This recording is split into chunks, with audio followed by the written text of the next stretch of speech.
Ready?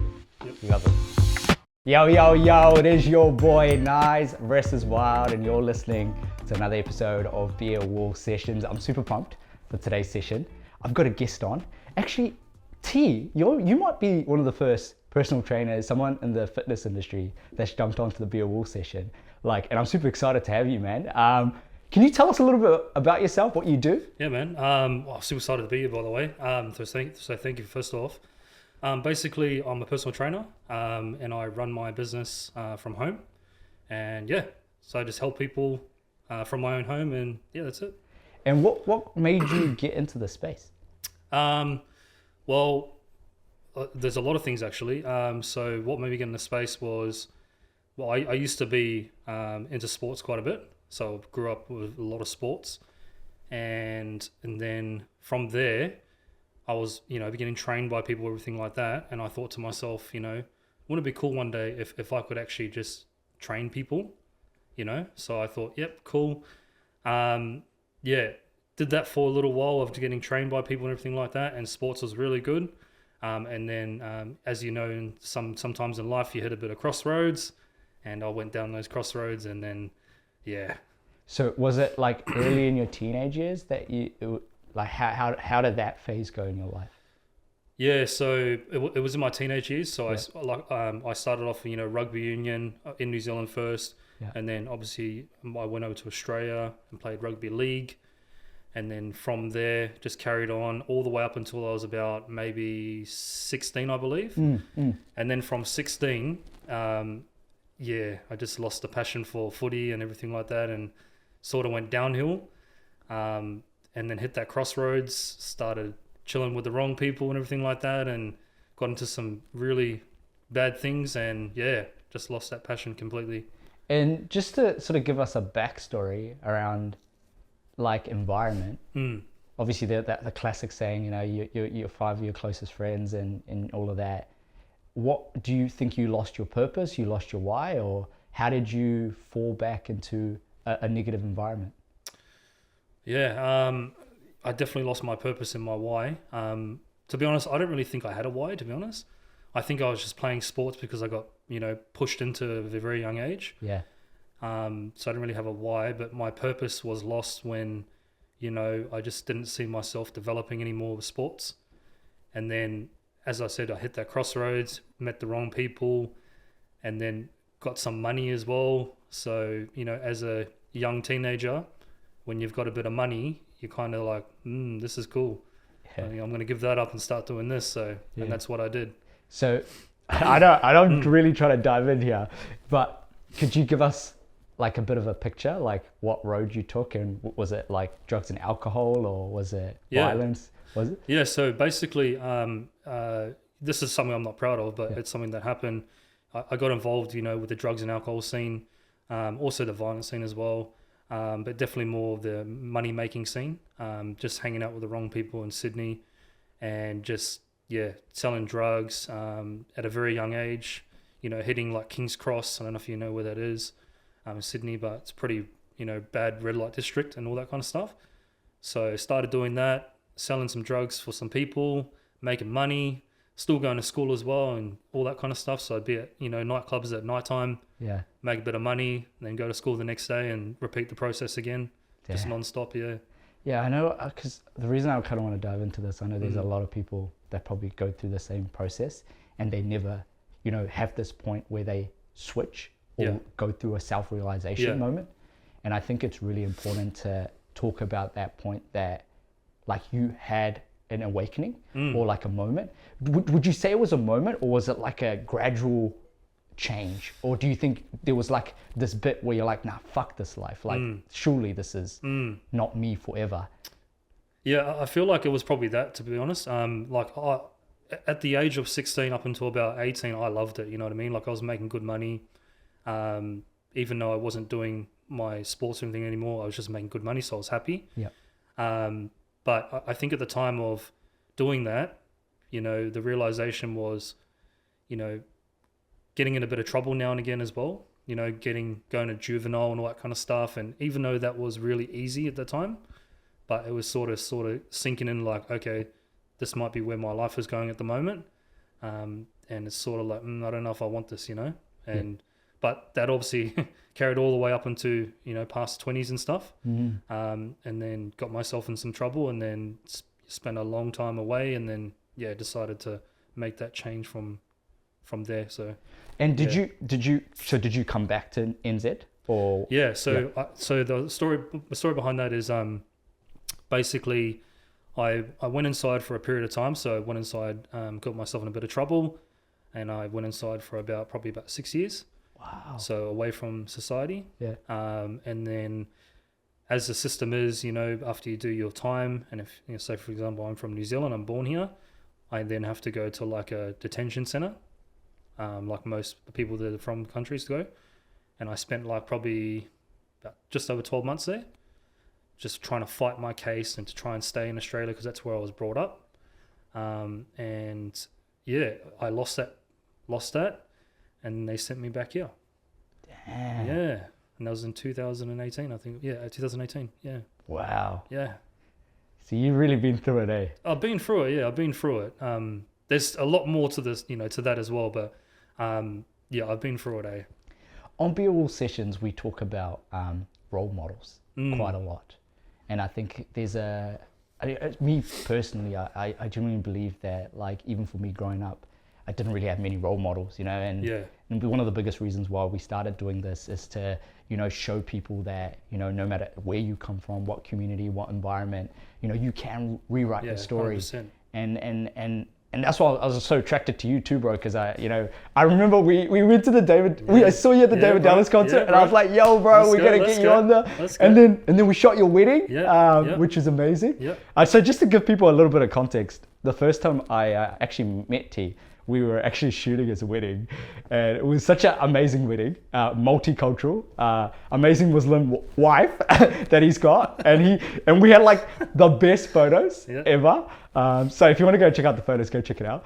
But man, it was just like I could feel the energy, and I could feel like you've definitely been through stuff, because I don't know what it is, but I always feel like the people that the energy that connects, there's always a unique story behind it. Yeah, absolutely. Because not everybody understands the narrative that you've been through. And also I see the perspective because I've seen a lot of people in my own community go through those stories. Yeah. But like I was saying, big believer in role models. So did you have anybody that, through that teenage phase, especially because I like talking about the past quite a lot because I feel like it really sets the scene. Yeah. How did you have any role models like growing up?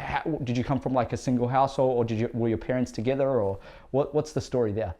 Yeah, so I didn't really have much role models. Came from a household where, obviously, grew up in New Zealand. Some parts of New Zealand are quite, as you say, hood. You know what I mean? I grew up in a place in Palmerston North called Highbury. It's like I guess it's similar to like Otara sort of thing, that sort of area. And broken sort of family and stuff like that. Dad was a pretty much a useless drunk, all that kind of stuff, and did some things to my mum and everything like that, and it just wasn't nice, not the best role model, and my brother as well, not the best role model either, heavily in gangs, all that kind of stuff. So was my father as well. So but yeah, so growing up that sort of way, it doesn't teach you much, so you don't really have much role models. So I kind of just grew up myself, had to grow up pretty fast as well. And yeah. So you literally had to kind of build your own identity. That's what. Yeah, pretty much. Yeah. Yeah. Like my brother was there and everything, but like he wasn't the best role model. So. And like you're saying, obviously you went through that phase. Did you have many outlets at that age? I would say my only outlet has ever been sports. Always what I love is just being outside, playing sports. It's always probably been my outlet, to be honest. And so let's fast forward here a little bit. And okay, you're back, kind of gone through the process of like all the negativity in the environment. When did you come to that stage? Was like, hey, I want to do something. I want to build something. I want to make something happen. When did you have that moment? So that moment was probably when I got released from prison, and then went to the detention center. And in that time, I was doing my my Cert 5, which is, or Australian, my Cert 4, which is like Cert 5 here, and fitness. And I could only do that online because I was in a detention center. So I finished all my certificates in a detention center. Yeah. So the whole time I was there. Yeah. So I got qualified in there. What a story. You could write a book just on that. That's crazy. Yeah. So the whole time you're just... Yeah. So I was just like, just, as I say, just studying away, you know what I mean? Yeah. Just wanting to make a change because I always loved training, and I always trained in prison as well. Never stopped. I always trained people. I would train myself. Had a really good routine, and then I just wanted to get book smart as well. Yeah. And that's why I just started looking into things. And then when I had the opportunity, as I went to Villawood, there was opportunities to, you know, have access to internet, have access to, you know, outside a little bit and get programs sent in and everything like that. So I just did it. Yeah. Did you make any friends in the prison? I made heaps of friends in prison. Still to this day, really good friends. And also in the detention center as well. You know, people that I would say, yeah, pretty good friends. So when you, like, the moment I kind of want to get into, right, is a lot of times people get into this position, and I know I have, is like I play this victim mindset. And I think I played that for a long time. And it really stopped me from starting things or changing patterns in my own brain. And consistently, even sometimes now, like I wake up in the morning, feel super inspired or ready to tackle the world. By the end of the day, doubt creeps in.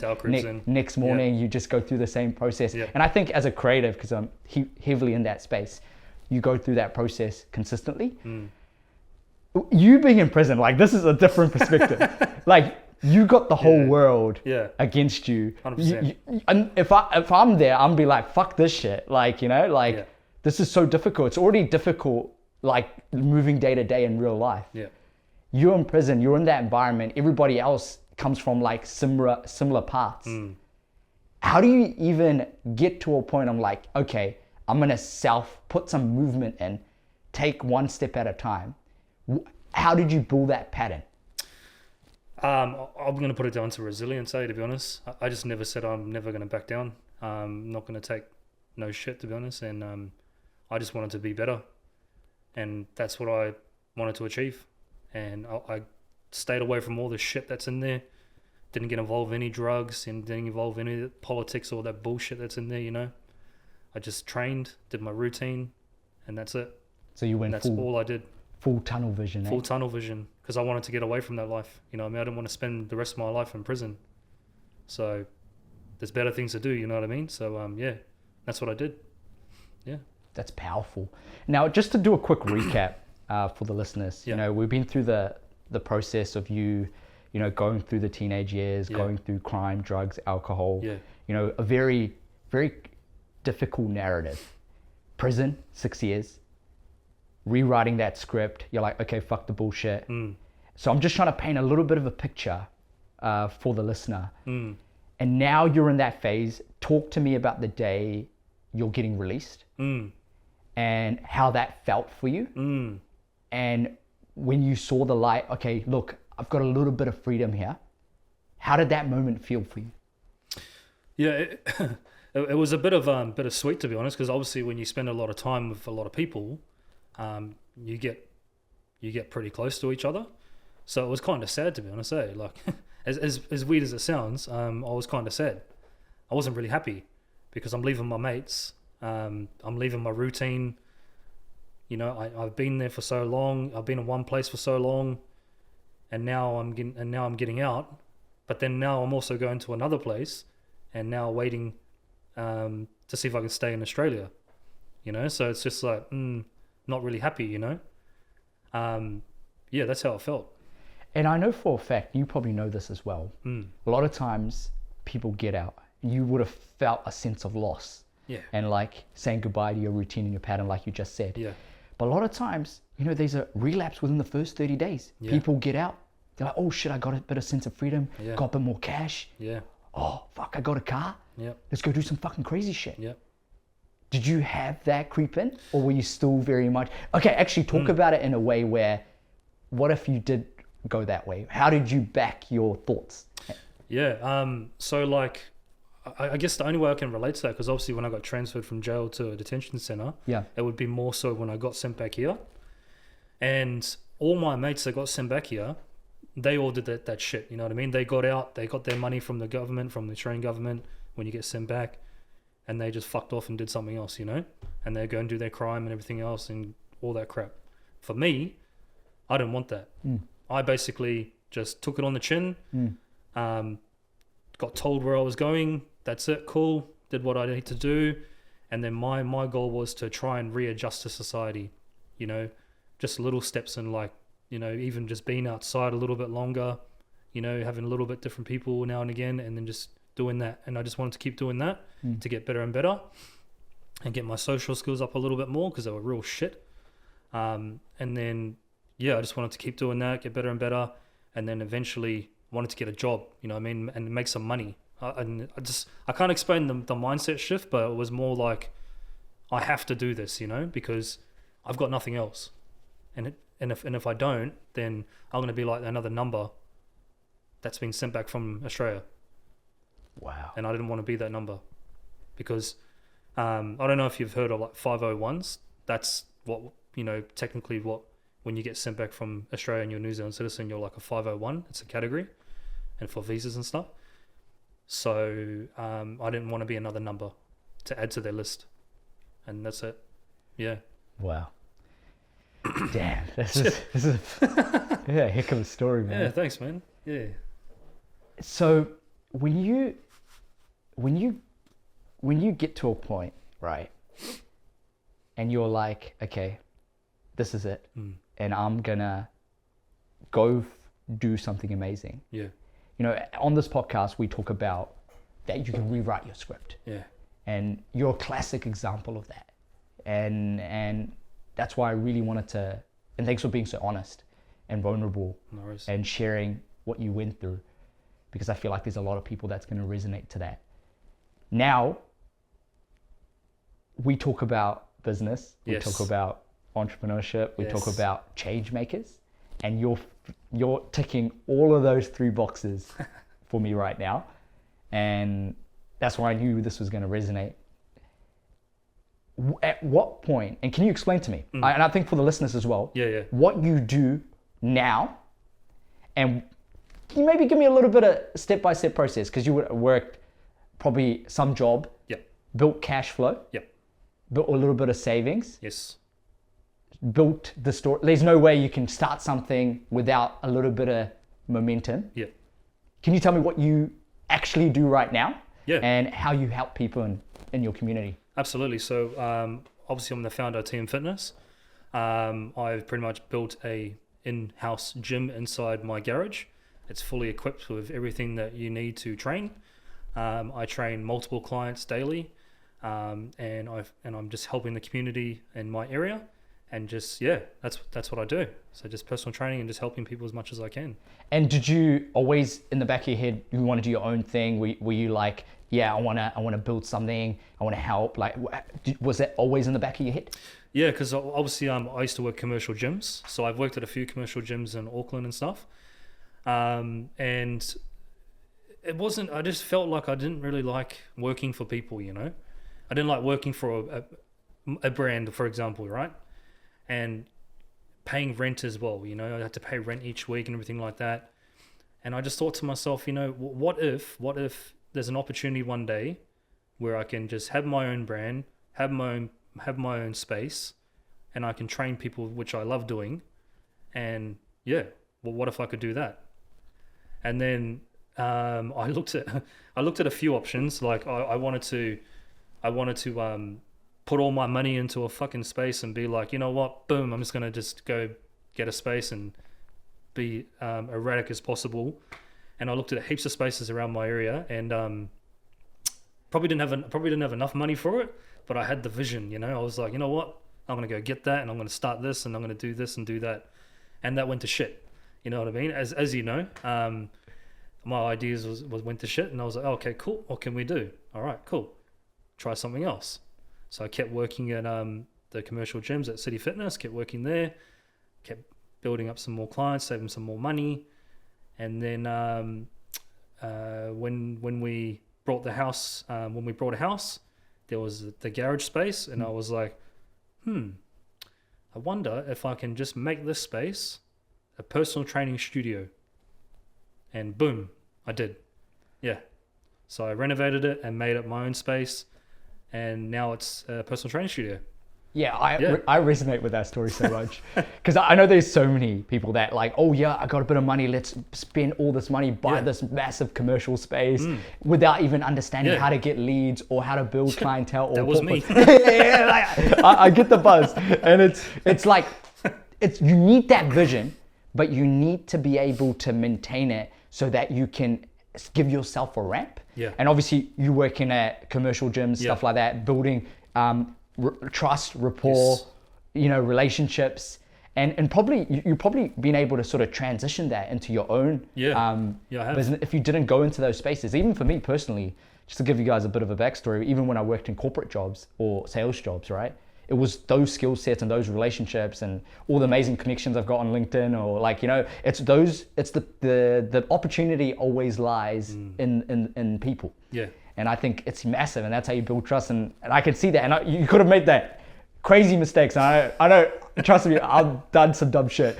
But you could invest in something dumb and like get the big ass building and be like, okay, I'm gonna open this massive gym, and then not really get any traction. Nothing at all. Because you don't have the leads, or you don't have a clientele, or you probably won't even be able to keep the lights on. Yes. So I want to kind of get into, people that can use your service. And the benefits and all of that stuff. Like, I know, what makes you different in that space, and why do you think you're good enough to offer this? That's a good question. Yeah. So what makes me different in that space is I provide a private space for 30 plus year olds. So I work with 30 plus year old busy professionals, because I understand that niche, right? For example, the professionals, they're busy with the kids, they're busy with work, all that sort of stuff. They don't prioritize their health and fitness. It goes to shit, and then they're depressed. They're not doing well at work. They're not doing well at home. And I would just wanted to provide a space where they can come and see me for 45 minutes to an hour, relax, do some training, and make them feel better. And that's what I wanted to do. Yeah. And slowly I've started to achieve that. Definitely, open to some more people coming through as well.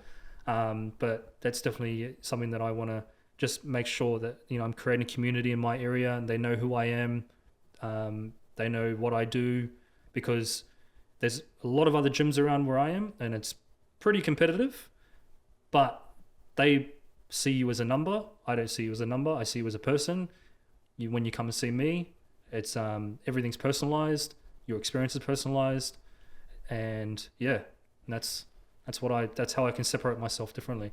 Yeah, I see the pattern, and I'm going to come in a little bit of a business concept here, and I like how you've kind of niched it as well, because I feel like a lot of times people, when they start, they try to target it for everybody. Everyone, yeah. And man, I'm in that bracket, like you just said. And me and the missus were talking like just last night. Like the last 6 weeks, we've just been sick. Yeah. Like classic. I was in Melbourne, and I was like classic winter.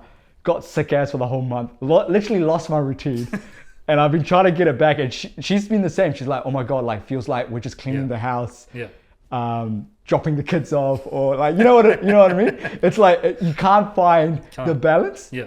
And I think those people are the ones that need the most help. 100%. 100%. Oh man, it feels, man. That's good. Amazing. I'm glad you've got your audience, got a niche, and I think we talk about that a lot on these sessions, which is amazing. And in terms of the services that you kind of provide, like, can you give me kind of a little bit of context just so I can understand? Yeah. So basically, services I provide, I've got one-on-one PT. Yep. And then I've got two-on-one where two people and myself. And then I've got group training as well. So those three options I provide, they're based on 60 minutes and 45 minutes, depending on people's schedules.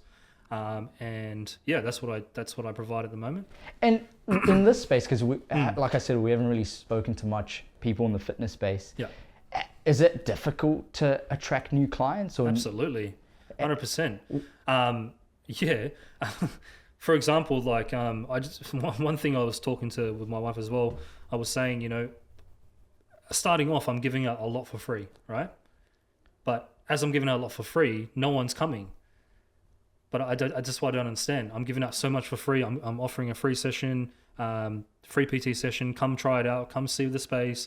If you like it, cool. If you don't, that's fine. All that kind of stuff. Giving heaps of value as well. You know, as much as I can to new people, and it's really tough.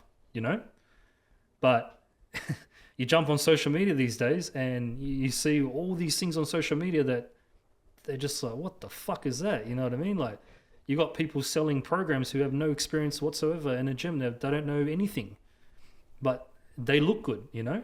Yeah. And that's what you have to compete with. And yeah, it's tough, man. I bet it's it tough. is. And you gotta, like, I'm guessing you're trying to build that trust. Yeah, you're trying to build the trust. Yeah. And community as well. And so you can build some sort of retention and things like. And the ones that have gone right. How do you define those wins? Like, can you give us like maybe one story on where you feel like you offered everything right and somebody actually resonated? And what do you think's working for you right now? Yes, that's a good question. If someone's wanting to get into the space and start their own, maybe they're looking to get into a space and build their own studio. Well, the best thing I would say is, you know, if you've got a vision, follow it. You know what I mean? What's going to stop you from your vision? And it's never stopped me, and I know it won't stop anyone else either. But you gotta understand that some days are gonna be real shit, and people are gonna question you. People are gonna be like, "You're an idiot. What are you doing?" All that kind of stuff, and that excites me because I know that I'm on a good path, you know. And that's what I just try and tell people is that, you know, just keep trying to do things that you need to do, and just don't stop, you know. And in terms of new clients and stuff, when they come to my space, my first interaction with them is, you know, I want to understand why they're here. I don't want to know what they want to do or how much weight they want to lose, how much muscle they want to put on. I don't care about that. I want to know why. Hey, why are you here? What made you come here? Why are you here now? Let's get deep. Let's get a little bit, you know, get some emotions in there, because everyone has a why of why they want to start training.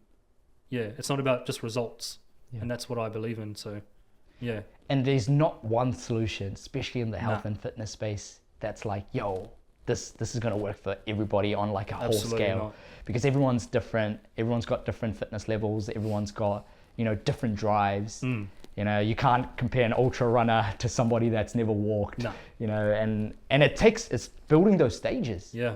Even when I went through a big, you know, fitness movement, you know, running, I had to like... I've seen that. Yeah. I remember the first morning, it was like a 3K walk in my like massive ultra running journey.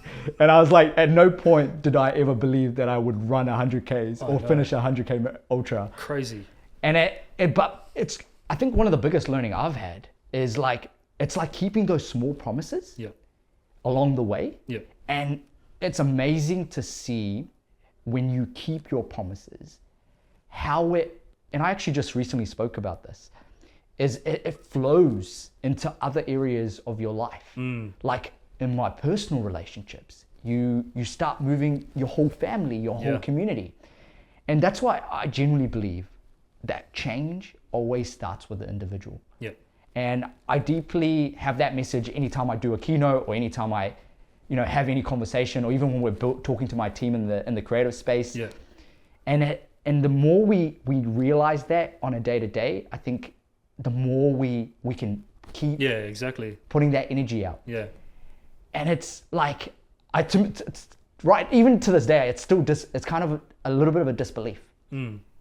But what's your take on like people at different levels and knowing that, you know, you got to go through the stages, and maybe somebody that's listening to this right now and they're like maybe really overweight, maybe they just can't even get out of bed, or maybe they're just not in the right headspace. Yeah. What would you say to them? Reach out. The first step you got to do is reach out. And when you reach out, someone's going to come and give you a hand and will give you support. And it's your choice, you know? But yeah, first step is always reach out. Because there is people out there, including myself, that will help you. Yeah. And what if they are too scared, or what if they feel maybe insecure? You probably They're have the these, ones I like. yeah, Yeah, they excite me because that says to me that like they're ready. You know what I mean? They may not think they're ready, and they're gonna have every excuse or anything like that. But these are the ones I want. I want those ones. I want the ones that are saying no. I want the ones that don't want to come. I want them because they're gonna be success stories. Because when they do get the mindset shift and they start to see themselves from what I see when I sit down with them and everything like that, they're unstoppable. And I've seen it many times. It's not the ones that go in fucking 100 miles an hour and go, yep, I want to get this, and I'm going to go hard. I'm going to start tracking my food. I'm going to start doing this. I'm going to start doing that and everything like that. They're the ones that just sink straight away. It's the ones that are quiet. It's the ones that are just, they don't know, you know, those are the ones. Yeah. Those are the right ones. They're the best clients, man. I'll tell you now. I feel you. From experience. I feel you. Yeah. It's always that saying, you know, it's always about, you know, it's not about getting this outcome, or it's the ones that can maintain it. It's the ones that can maintain it. You're exactly right. For long periods that of time. consistency, you know, that's number one thing is consistency, you know. Yeah. And what I believe is that if we can just make, you know, little change in your lifestyle, whether it's like, you know, adding an extra glass of water, that's a change. We've now implemented a change for something else. Yeah. And then that follows on and on and on. Yeah. And we keep doing those 1%ers each day. We build that consistent routine, that discipline as well. Yeah. Boom. You know? That's how we do it. That's powerful, man. Yeah. That's powerful. We've talked about the past. Yeah, for sure. We've talked about the present and what you're doing right now for the community and you know, putting your message across and in the health and fitness space. Yeah. I think it's important, man. Like New Zealand has one of the highest obesity ratios. Yeah. Drugs, alcohol, influence, communities. There's not enough outlets. There's not enough people talking about this in the space. I've noticed, you know, people don't know how to use their energy. And I think, you know, being physically active has a massive chain effect and pattern on everything else in life. So I absolutely love everything that you're doing. Thank you. I think there's more voices, more people need to be talking about it. I want to spend this last section of this session talking about the future and where you see yourself and what direction and you want to see your vision go. Yeah, well, I've got a pretty big plan. So obviously I'm starting off, you know, from home, starting my business from home, but I do have a vision of making my brand a well-known brand throughout New Zealand and Australia and obviously worldwide as well. That's one of my big things. I do want to invest in a space later on, a proper big space, and have team fitness all throughout there and a few locations all throughout New Zealand, and then eventually start going on different areas around the world. That's my big vision, you know. Just want to be a recognized fitness brand where people will know when they see team fitness and go, oh, cool. That's the, you know, that's what I know, everything like that. So that's what I want to do. I want to get on billboards, you know what I mean? Eventually. Love it. So yeah, start from home and then broad it out, you know. So I can't wait to see it. I'm super pumped, and I'm gonna be following your journey. Appreciate that. And I'm glad I got to sit down with you at this stage, because this is my favorite part. Because I know that this bit is like you only need to have a few people that really believe in you. Yeah. And trust me, man, I know you can do this. Oh, thank you. And I know you've got incredible belief ever since every time I have a conversation with you or anytime we connect. Yeah. I know the synergies there. And so this big question I want to finish off with is, so T, what do you want to be remembered for? Like a legacy? Oh man. Big question to end the show. Remembered for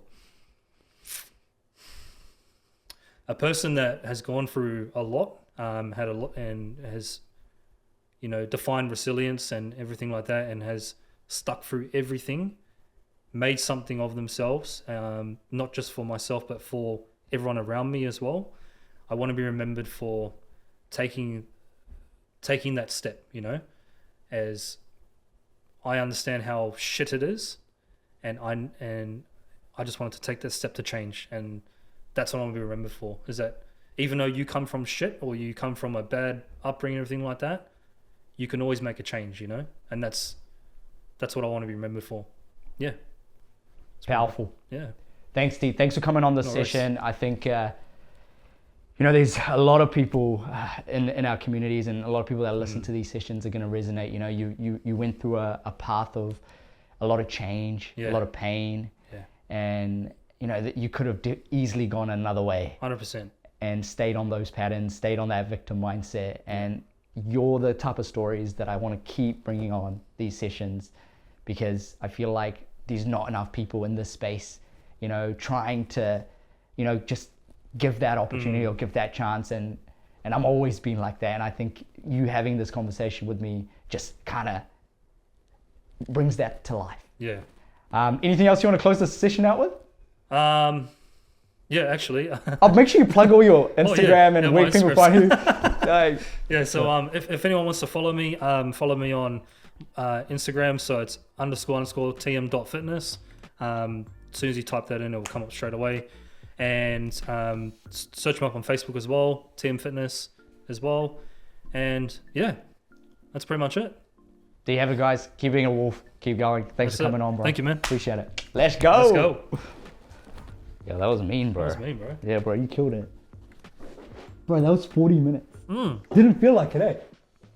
Fuck, that was quick. Bro, it felt like we were talking for, like, I know. boom. Bro, that was mean. I can't believe you got my whole pass.